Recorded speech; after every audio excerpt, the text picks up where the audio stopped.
Hey everybody, welcome back to the channel. My name is CT Bricks and welcome on into my 75286 General Grievous's Starfighter review. This set has 487 pieces and was released back in the summer of 2020. This set retails for $80 US and 120 Canadian dollars. Yeah, this set is ridiculously overpriced, and for the minifigs that come with it, it is not worth it at all, and I will be going into that in detail momentarily. So without any further ado, let's get on into the minifigs. Yeah, this Obi-Wan is just a reuse of the Obi-Wan from the Duel on Mustafar set from 2 years ago, and it is blatantly inaccurate to the set. These are burn marks from Mustafar, and in the movie, in this particular scene where this set is based off of, Obi-Wan does not have any burn marks or any battle damage on his torso or anything like that, so this is just really inaccurate, and I really dislike that for the set. And yeah, it's nothing special. He has another face print on the other side, just more angry. We've seen this before, of course, it's the exact same minifig, I'm pretty sure.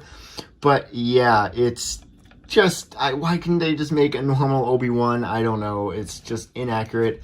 But yeah, let's move on to the next fig. And this is the Airborne Clone Trooper, another somewhat disappointing addition to the set. Although it is nice to get another Clone Trooper, like an Airborne Trooper.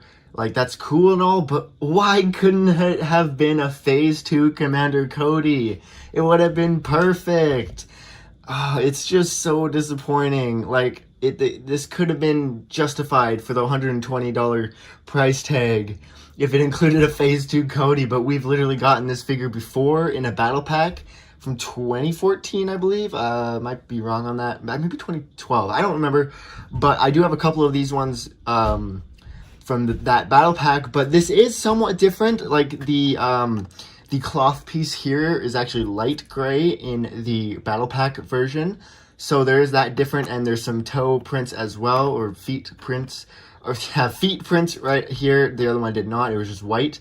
But underneath the helmet, we have the nougat colored head, which is great. I'm glad that LEGO is actually sticking with this. We've seen this figure before, but it is a somewhat decent inclusion to the set. I don't mind it all that much. I just really wish that it was a Phase 2 Commander Cody figure. That would have been so perfect, and it would have been exclusive to the set, of course. And yeah, it would have been great, and it definitely would have justified that really large price tag. Alrighty, so here is General Grievous, the star of the show, if you will. Now, I think this General Grievous figure is great. I've always appreciated the unique design of the General Grievous minifigs that we've gotten over the years.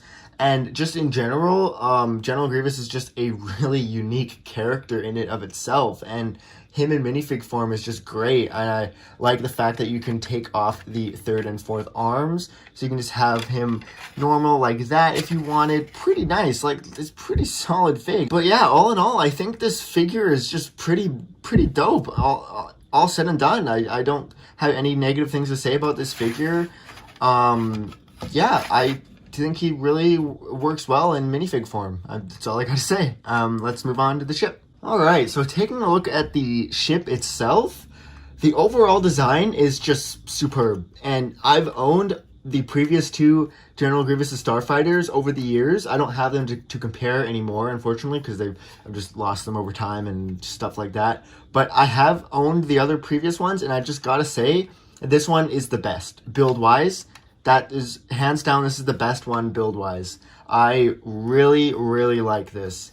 The one nitpick that I have to point out right here, right now, I don't like the fact that this is black. I wish it was dark gray. I'm not 100% sure why it's black, but there's that. Also, Blue Technic showing right there. That's just a couple things I just wanted to nitpick right off the bat. I'm not a big fan of that. A really cool design aspect of the ship is that you can place it down here and have it in landing form just like that. That's actually how it looks like when it's landed in universe. I know some people think that it's like this. I used to think that. I honestly used to think that's how it looked like when it was landed. But in the movies, it actually lands like this, and when it's in flying mode, that is actually down. I did not know this until recently.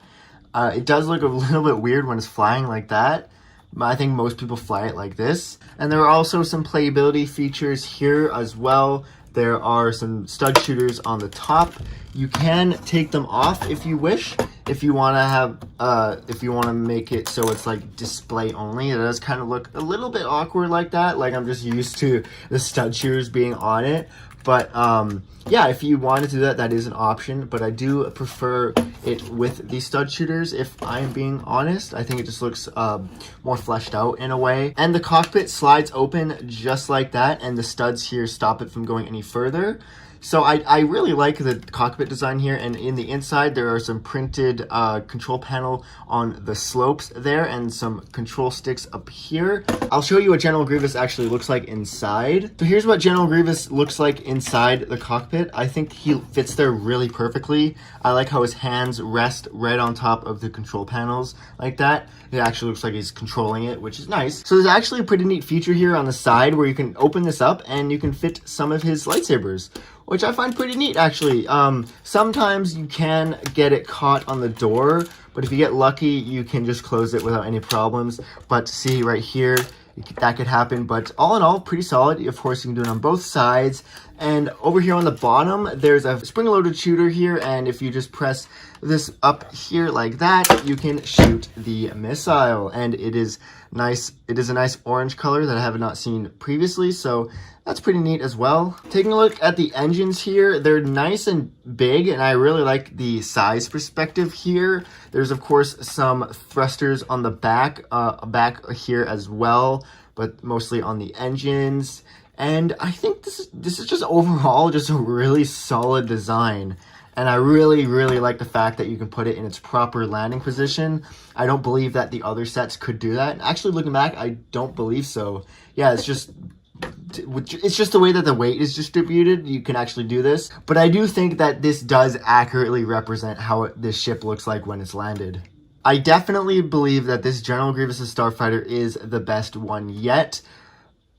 But the price point is really, really high.